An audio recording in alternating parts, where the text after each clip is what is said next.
Já de volta aqui com um programa bem assim, gente, a gente volta, né, nesse bloco para a gente falar sobre um tema muito importante e que causou um rebuliço danado para quem está buscando emprego, viu? Olha, uma moradora de Cariacica, no Espírito Santo, relatou nas redes sociais que sofreu discriminação durante uma seleção para uma vaga de emprego. Isso foi na semana passada. Mas aí a gente acende aquele alerta, né? Até que ponto uma pessoa, primeiro, deve se submeter para conseguir uma vaga no emprego e até que ponto o recrutador tem o poder, né, de interferir assim na tua vida e de discriminar. Será que ele tem esse poder? A gente vai falar agora com Poliana Barbosa, ela que é consultora de carreiras, está sempre aqui para nos dar dicas de como proceder em uma entrevista de emprego, de como a gente deve preparar bem o nosso currículo, nos preparar também em relação a cursos para que a gente possa cair em campo em busca de emprego. Mas é importante a gente olhar também para os recrutadores, não é isso? Bom dia para você. Bom dia, Polane. Agradeço o convite, né, de mais uma vez estar aqui. Para mim é um imenso prazer. E é importante sim tocar nesse assunto, até mesmo porque quando a gente fala de mercado de trabalho, de recrutamento e seleção, a gente sempre está dando dicas para os candidatos, aquelas pessoas que estão ali em busca de uma oportunidade. Mas a gente também precisa discutir o outro lado, né? Que é da empresa, que é do profissional, que está executando esse trabalho, né? E existem formas, óbvio que existem formas, porque a área de RH é uma área que é essencial, é imprescindível em todas as empresas, né? Independente do tamanho, do porte dessa empresa. E ele precisa trabalhar com ética, né? Então, quando a gente fala de processo seletivo, eu comumente sempre estou tocando que o momento da seleção não é um momento apenas para a empresa avaliar esse candidato, mas o candidato também avaliar se essa oportunidade é uma oportunidade válida para ele, né? Se ele realmente atende às expectativas do que está sendo ofertado naquela vaga, né? Então, é um momento também dele avaliar se ele foi bem recebido, se foi com ética, se aquele processo ele foi conduzido de forma harmoniosa, porque tem toda uma questão, né? Então, assim, como a gente viu esse caso, né? E a moça que passou por isso, ela mesma disse, eu sou um ser humano, né? Não é porque eu estou desempregada que eu vou ter que aceitar qualquer coisa. Então, a gente precisa realmente ter esse bom senso, ter tato na hora de se comunicar, entender que aquela pessoa ali, naquele momento, é uma oportunidade para a vida dela, né? Então, ela precisa também ser olhada com carinho, com cuidado. Pois é. Só para o pessoal de casa se situar melhor, né, gente? Essa pessoa que estava concorrendo a uma vaga, segundo ela, o recrutador teria atrasado 3 horas para começar a entrevista, né? Ela estava aguardando e quando ela disse que não poderia participar nesse novo horário, ou seja, 3 horas depois do que estava acordado, ele a questionou sobre a rotina de tantos compromissos que um desempregado poderia ter, né? E disse que seria difícil, quando ela se justificou, dizendo que ela estava com o filho, estava preparando os filhos, eu acho que para levar para a escola, ele questionou que realmente seria difícil contratar uma pessoa que tenha filhos. Que discriminação, né? Eu fico me colocando no lugar dessa mãe, dá vontade até da gente rir, porque, gente, eu no lugar dela com 3 filhos, então não passava nunca. Exato. E não importa quais qualidades a gente tenha e se a gente é promissor na nossa carreira ou não, é discriminação mesmo, né? Sim. O que diz a lei em relação a isso, Polly? Então, na verdade, o que a gente pode perceber deste caso é que realmente houve aí um abuso, né?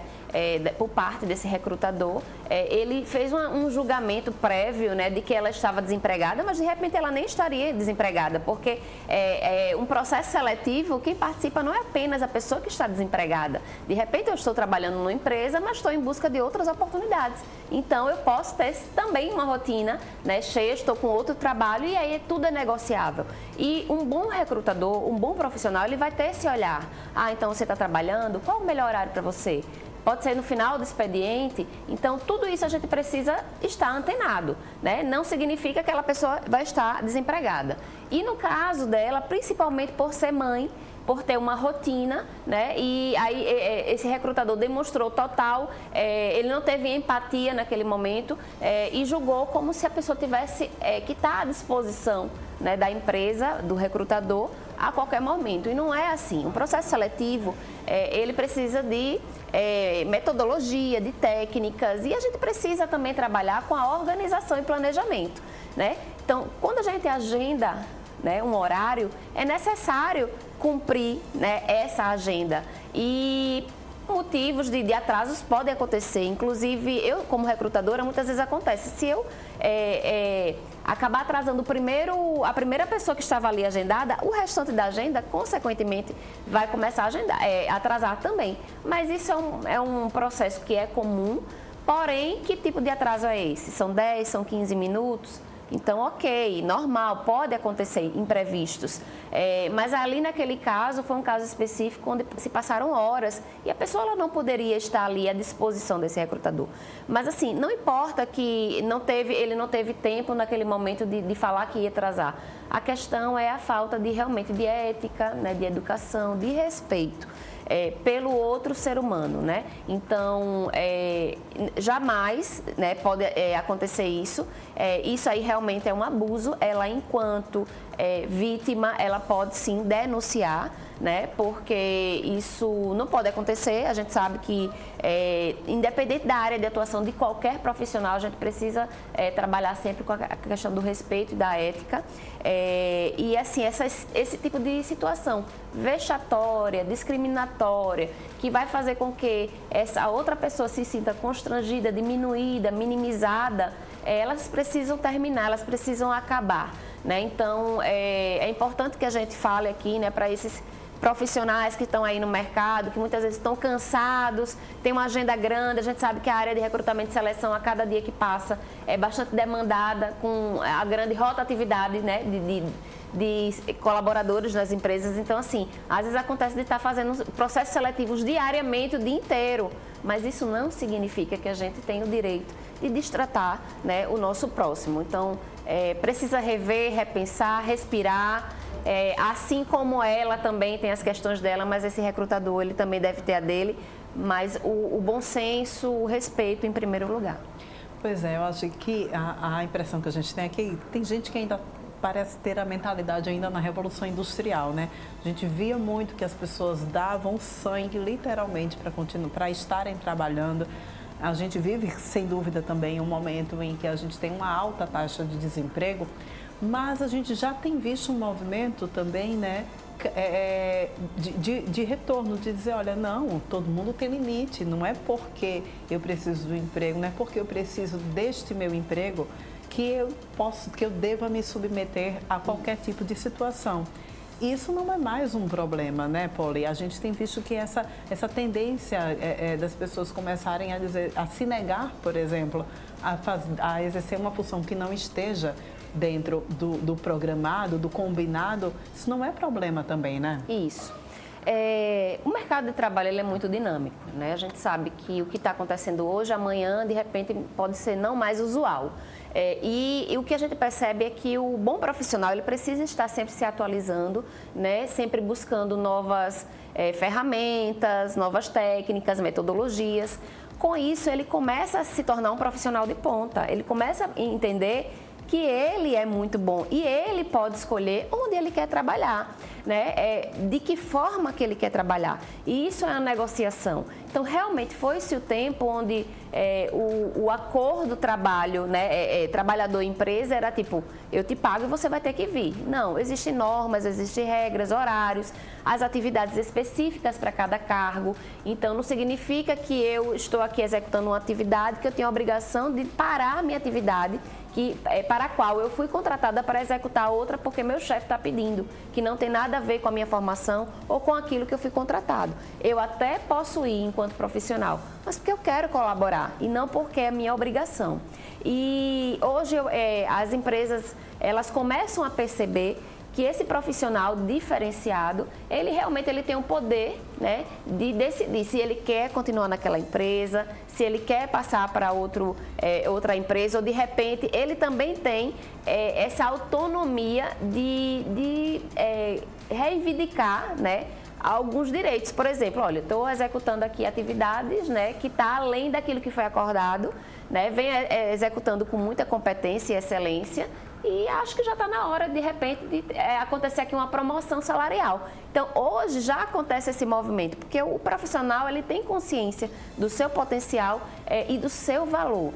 Então, quando uma pessoa que ainda está em busca de oportunidades aí no mercado, muitas vezes se nega, né, no momento de entrevista, diante do que foi ofertado por aquela empresa, um salário, as atividades, enfim, alguma coisa que não foi compatível com as expectativas dela, ela tem o direito de dizer que não quer continuar, né? Que não quer continuar naquele processo ou que não aceita aquela vaga. Então, mais uma vez eu falo, o processo seletivo realmente é um momento para ambas as partes se conhecerem.